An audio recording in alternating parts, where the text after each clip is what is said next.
When Earth fell silent, humanity's last hope wasn't a fleet or a fortress. It was one man. Dr. Elias Kwon, a quiet biologist from Seoul, was chosen to rebuild life on Erethis, a dying alien world gasping for survival. The aliens called it an honor. But as his shuttle descended through a blood-red sky, he realized something was off. The soil pulsed faintly beneath his boots. The air whispered, in a voice that knew his name. Was he really there to save this world or to awaken something buried within it? If that opening gave you chills, hit that like button. It tells us to keep diving deeper into these strange corners of the galaxy. Make sure to subscribe and ring the bell so you never miss a new HFY story where humanity proves it's anything but ordinary. And hey, if you've ever wondered what makes us truly human, share this one. It's a wild ride ahead. The shuttle cut through the atmosphere like a silent blade, its hull glowing amber as it plunged toward the surface of Erethis. From the cockpit, Dr. Elias Kwon watched the alien horizon spread beneath him, an endless plain of black soil, veined with faint blue light. It was hauntingly beautiful, and utterly dead. He'd been told this was a world on the brink of renewal, that his mission, Project Genesis, would seed it with life again. But as he descended, he couldn't shake the feeling that this world was already alive, just not in a way anyone understood. The comms crackled. Dr. Kwon, status check, came a soft alien voice, melodic, almost hypnotic. Approaching LZ, radiation levels stable, he replied, scanning his monitors.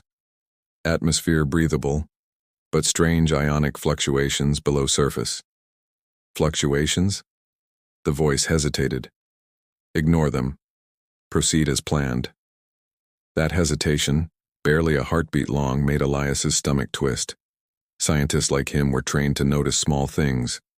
And that pause, it wasn't scientific. It was fear. The shuttle landed with a hiss, kicking up dust that shimmered faintly blue. As he stepped onto the alien soil, static ran up his suit. The air was heavy, thick, as if the world itself was holding its breath. For a moment, silence. Then a low vibration, deep and rhythmic, like a heartbeat somewhere far below. He froze. Seismic activity? He muttered, checking his scanner. No readings, no quakes, just sound. That's when he saw it. Across the plain, massive black spires rising from the ground like petrified trees. Their surfaces pulsed faintly with the same blue veins as the soil. They weren't rock. They were something else. He moved closer, his boots crunching over the strange mineral crust. Every step felt heavier, like gravity thickened around him. Base command, I've got visual contact with a possible growth formation. Sending visual feed. The response was static. Then, nothing. Elias frowned, tapped his comm, and glanced up. The sky, once pale red, had darkened to a violet hue. Clouds churned in slow, unnatural spirals. It was as if the planet noticed him. Hours passed as he set up the biostation, a cluster of domes filled with nutrient tanks, soil analyzers, and seed cultures from Earth. His mission, reintroduce life using human-engineered cells capable of surviving Erethis' toxic air. It should have been routine, predictable, safe. But nothing about this planet felt safe. He took a sample of the soil, jet black, coarse, faintly warm.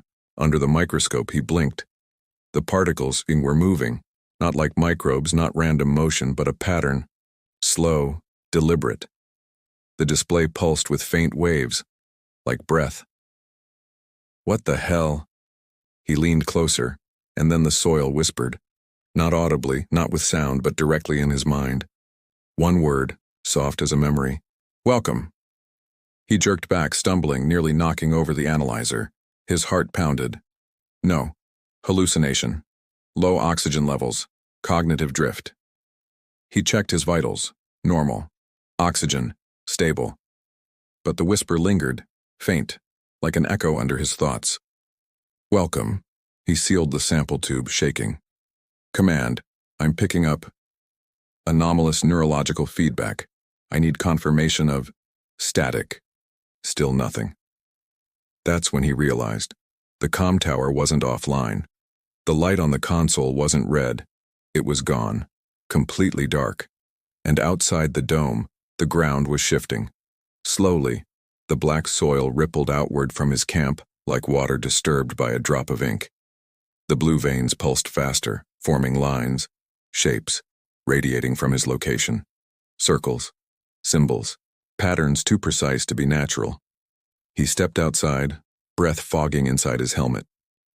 The symbols glowed faintly beneath his feet. A wind rose, warm and electric, humming through the air. And then he heard it again. Not a whisper this time, but 1,000 voices speaking as one. You have come back. Elias froze. Back? He whispered. No, I'm human. But something in that word human seemed to stir the ground itself. The pulse quickened. The spires in the distance began to glow, light running up their length like veins awakening after sleep. He stumbled backward, fear gripping his chest. His instruments were lighting up with impossible data, energy readings off the scale, electromagnetic surges across the surface, and then something massive moved beneath him. The ground heaved, splitting open in a wide arc. He fell, sliding down into the fissure, landing hard against what felt like smooth metallic bone.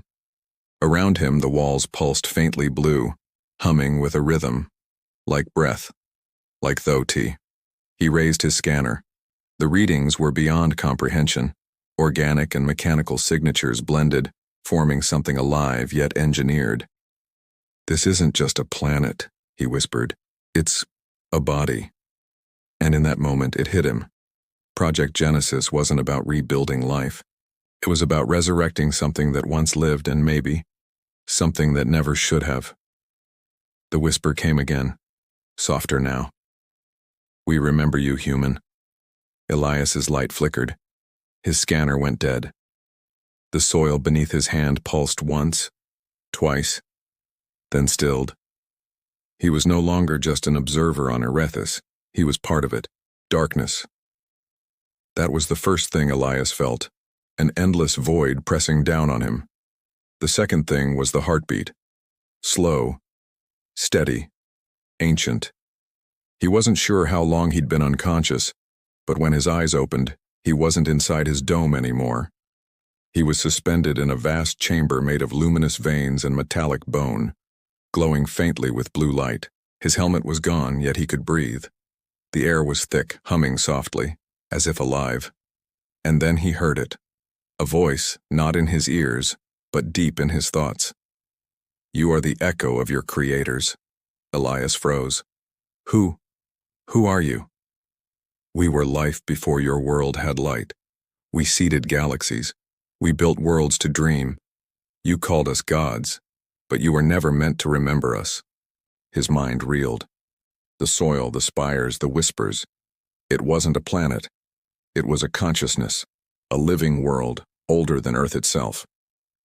Project Genesis, Elias breathed, realization dawning. You didn't want to rebuild life. You wanted to reactivate it. Yes.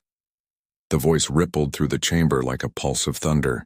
But we could not return without you. Without me? Without humanity. Elias's heartbeat quickened. Why us? Why humans? The silence that followed was long, almost sorrowful. Then the truth came. Because you are our last fragment. He stepped back, shaking his head. No, that's not. Your DNA carries what we once were. When your kind began to look to the stars, our essence found you. Tiny echoes sleeping inside your code. You were never separate from us. You were our continuation. The revelation struck him like gravity itself. Humanity wasn't alien to this world. They were its descendants. He sank to his knees, breath shallow. So this was never about saving you. It's about waking us up. The walls pulsed in agreement. And yet you fear what you are. Elias's mind spiraled through every mission report, every instruction, every vague word the alien sponsors had told him. They weren't helping humanity. They were watching, terrified of what would happen if humans remembered what they truly were. The voice grew softer now, almost gentle. We dreamed through you, we built through you, but they feared your spark, the fire that refuses to die. So they buried us here beneath our own creation. The spires above began to tremble, resonating like colossal tuning forks. Blue light shot through the cracks in the surface, climbing toward the sky. Elias's implants buzzed with data, energy readings beyond comprehension. He whispered, "You're awakening, aren't you? We never slept. We waited for you to return home." The planet shuddered. Lightning carved the sky, splitting the violet clouds. A rumble like thunder rolled across the horizon. Elias ran toward the surface, the tunnels pulsing around him. As he emerged, the world was alive. The ground rippled like muscle. The air was hot, shimmering. The once dead plains now glowed, blooming with luminous vines that pulsed in rhythm with his heartbeat. Above, the spires unfurled like colossal wings, stretching toward the heavens. And for the first time, Elias saw it, the shape beneath the dust. The entire planet wasn't a sphere of rock. It was a being, a vast dormant entity with tendrils of light weaving through its crust. He fell to his knees, awestruck. You were a god." "Not a god," the voice corrected softly. "A mother. And you, our children, carry our defiance." The clouds split open, and far above, in orbit, the alien fleet that had sent him here was watching. Their ships glowed crimson, weapons primed. They knew what had awakened. Elias felt the energy rise around him, surging through his veins, connecting him to the world beneath. He could feel its heartbeat sync with his own. He spoke aloud, voice shaking but resolute. "You used humanity to bury your fears. Now we'll use that same humanity to bring life back." The planet's voice swelled with power. "Then rise, child of Earth. Let them remember what humanity truly is." The surface erupted with light. From orbit, the alien commanders saw it, a blinding surge of energy radiating from the planet's core. Their instruments screamed, and before they could react, the signal spread, beyond Erethis, through the stars, awakening every ancient seed humanity had unknowingly carried to the galaxies. Elias stood beneath the burning sky, surrounded by living light, his voice echoing with both fear and pride. "We were never just survivors. We were the architects of life itself." The stars trembled. The galaxy remembered. So, what if humanity wasn't born from the stars? What if the stars were born from us? Dr. Elias Kwon's mission began as one man's duty to rebuild life, but it ended as a revelation that humanity's stubborn will to live, to create, to hope wasn't random. It was ancient. It was cosmic. Every time we send a probe into the void or look up at the night sky, maybe we're not searching for aliens. Maybe we're searching for home. If that thought made your spine tingle even a little, drop a like. It really helps the channel grow. Don't forget to subscribe for more stories where humanity doesn't just survive. It defines the universe. And tell us in the comments, if you were chosen to rebuild life on another world, what would you bring with you?